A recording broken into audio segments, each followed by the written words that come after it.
सर्वसामान्यांच्या हक्काचा आवाज जागर जनस्थान। महाराष्ट्र राज्य भारत स्काउट्स आणि गाईड्सच्या राज्य आयुक्तांनी चक्क मुख्य राष्ट्रीय आयुक्त यांच्या आदेशाला केराची टोपली दाखवत अवमान केल्याचा समोर आलाय।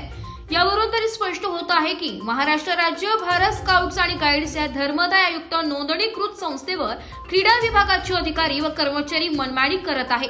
गेल्या काही दिवसांपासून महाराष्ट्र राज्य भारत स्काउट्स आणि गाईड्स संस्थेवर प्रशासक असल्यावरही क्रीडा विभागाच्या अधिकाऱ्यांची व स्काउट विभागाच्या काही कर्मचाऱ्यांच्या संगनमताने मनमानी सुरू असल्याच्या तक्रारी भारत स्काउट्स आणि गाईड्सच्या मुख्य राष्ट्रीय आयुक्त के खंडेलवाल यांच्याकडे प्राप्त झाल्या।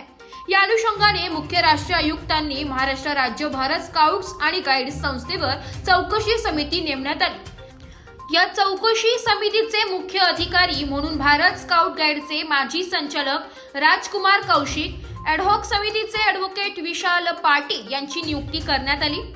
मात्र या चौकशीत आपले कारनामे उघडकीस येतील या भीतीपोटी आता चक्क आपल्या पदाचा गैरवापर करीत महाराष्ट्र राज्य भारत स्काउट्स अँड गाईड्सच्या राज्य आयुक्त तथा क्रीडा व युवक सेवा आयुक्त शीतल तेली उगले यांनी मुख्य राष्ट्रीय आयुक्त के खंडेलवाल यांच्या आदेशाला केराची टोपली दाखवीत राष्ट्रीय आयुक्ताचा अवमान करीत 31 जुलै रोजी राज्य चिटणीस महाराष्ट्र राज्य भारत स्काउट्स अँड गाईड्स यांना पत्र देत चौकशी समितीस अथवा चौकशी समितीच्या अधिकाऱ्यांना कोणीही सहकार्य करू नये असे आदेश पारित केले। विशेष म्हणजे नाव न सांगण्याच्या अटीवर एका कर्मचाऱ्याकडून मिळालेली माहितीनुसार भारत स्काउट्स आणि गाईड्स सोबतचे महाराष्ट्र राज्य भारत स्काउट्स आणि गाईड्सचे संलग्नता मोडण्याची ही गोष्ट झाल्याने क्रीडा विभागाची मजाल कुठपर्यंत वाढली हे स्पष्ट होत आहे। अशा मनमानी करणाऱ्या अधिकाऱ्यांवर भारत स्काउट्स आणि गाईड्स राष्ट्रीय कार्यालय अथवा महामहिम राज्यपाल राज्याचे मुख्यमंत्री देवेंद्र फडणवीस काय कारवाई करतील याकडे सर्वांचे लक्ष लागले असून या क्रीडा विभागाच्या मनमानी विरोधात राज्यातील स्काउट्सच्या 42 जिल्ह्यातून मानद पदाधिकारी स्काउटर गायडर मानद पदाधिकारी सदस्य हे येत्या 10 ऑगस्ट रोजी अहिल्यानगर येथे आक्रोश जन आंदोलन करणार असून जगभराच्या इतिहासातील स्काउटचे हे पहिले आंदोलन असेल अशी माहिती स्काउटच्या जाणकारांनी दिली आहे।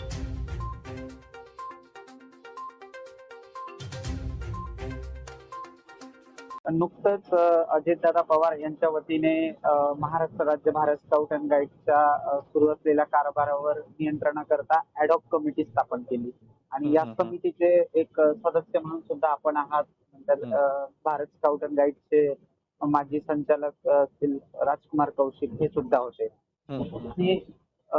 नुकतंच भारत स्काउट अँड गाईडच्या वतीने जर बघितलं तर मुख्य राष्ट्रीय आयुक्त के खंडेलवाल यांनी महाराष्ट्र राज्यावर इन्क्वायरी कमिशन बसवलं होतं आणि त्यावर आता राज्य आयुक्त क्रीडा विभागाचे म्हणतात की या चौकशीला सामोरं जायचं नाही, याला सपोर्ट करायचं नाही। काय हा प्रकार आहे नेमका? महाराष्ट्र राज्यामधून अनेक जिल्ह्यांमधून जे पदाधिकारी आहेत किंवा लीडर ट्रेनर आहेत ह्यांच्याकडून बऱ्याचशा तक्रारी भारत स्काउट गाईड नवी दिल्ली यांच्या कार्यालयाला गेले होते। त्या अनुषंगाने भारत स्काउट गाईडचे आयुक्त के खंडेलवाल यांनी महाराष्ट्र राज्य भारत स्काउट गाईडची एक चौकशी करिता त्यांचा फॉर्मल डायरेक्टर श्री राजकुमार कौशिक यांची नियुक्ती करून त्यांना अपॉइंट केलं होतं असं आम्हाला पत्रान्वये समजलं। त्याच पत्राच्या अनुषंगाने काल काहीतरी एक पत्र काढलेलं समजतं आहे। क्रीडा विभागाचे आयुक्त ज्या शीतल उगले मॅडम आहेत ते म्हणतायत की ह्या कोणत्याही चौकशीला सहकार्य करायचं नाही किंवा त्यांना कोणतेही पेपर द्यायचे नाहीत। वास्तविक पाहता ह्या बातम्या आम्हाला सोशल मीडियाच्या माध्यमातूनच समजतायत, परंतु वास्तविक परिस्थिती जर बघितली तर भारत स्काउट गाईड यांच्या उपविधीनुसारच महाराष्ट्र राज्य भारत स्काउट गाईड ची स्थापना 1953 मध्ये झाली आहे। ही वास्तविक परिस्थिती असताना माहित नाही हे का अशा गोष्टी होत आहेत आणि विद्यार्थ्यांच्या सर्वांगीण विकासासाठी चळवळ करणाऱ्यांमध्ये ह्या अशा गोष्टी उभा राहिल्यात आम्हाला पण आश्चर्यकारक आहेत सगळ्या गोष्टी।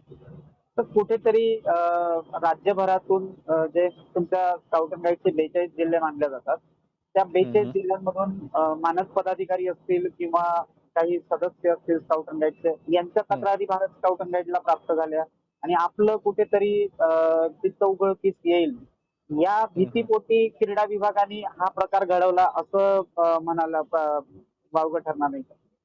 ह्या सगळ्या गोष्टी बरोबर, म्हणजे तुम्ही म्हणताय तसं आहे की 42 जिल्ह्यातल्या पदाधिकारी लोकांनी आज महाराष्ट्र राज्य स्काउट मध्ये होत असलेल्या अनागोंदी कारभार ह्याच्या विरोधात भारत स्काउट गाईडकडे तक्रारी केल्या. तदनंतरच भारत स्काउट गाईडनी हे पाऊल उचललं की इथं इन्क्वायरी ठेवली पाहिजे आणि इन्क्वायरी झाल्यानंतर त्यात पश्चात जो रिपोर्ट येईल त्याच्यावरती भारत स्काउट गाईड त्याच्यावरती निर्णय घेईल.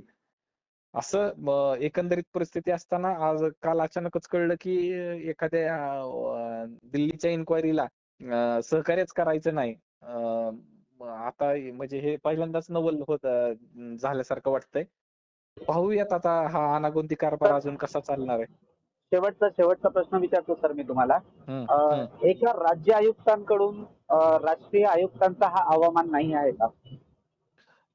सर 100% तुम्ही म्हणताय तो बाब खरी आहे की आज जे राष्ट्रीय आयुक्त तिथं बसलेत ते सुद्धा एक IAS ऑफिसर आहेत आणि खाली आता राज्य आयुक्त आहेत. म्हणजे त्यांना अजून राज्य म्हणजे स्काउट राज्य आयुक्त म्हणून त्यांना त्यांचं वॉरंट काय मिळालेलं नाहीये राष्ट्रीय आयुक्ताकडून. ते फक्त क्रीडा आयुक्तच म्हणून आहेत. तरी देखील त्यांनी हे जे पत्र पाठवलंय हे कशा आणि कोणत्या अधिकारात पाठवलंय हे त्यांनाच माहिती आहे. तर सबब ह्याच्यावरती म्हणजे काय अनागोंदी कारभाराच्या विरुद्ध काय होणार आहे माहित नाही. कारण की मागच्या कितीतरी वेळा राज्य सचिवांनी सुद्धा सांगितलंय की बाबा हे जे कर्मचारी आहेत हे म्हणजे संस्थेचे एनजीओ आहे ना, ही महाराष्ट्र राज्य भारत स्काउट गाईड ही एनजीओ संस्था आहे. एनजीओचे कर्मचारी हे शासनाचे कर्मचारी नाहीत.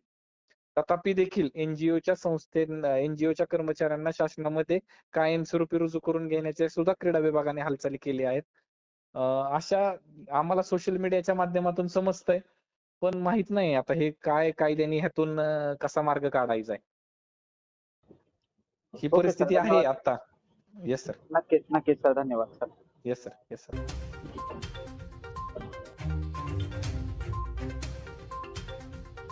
जागर जनस्थान करिता ब्युरो चीफ प्रतीक कुरेकर, मुंबई.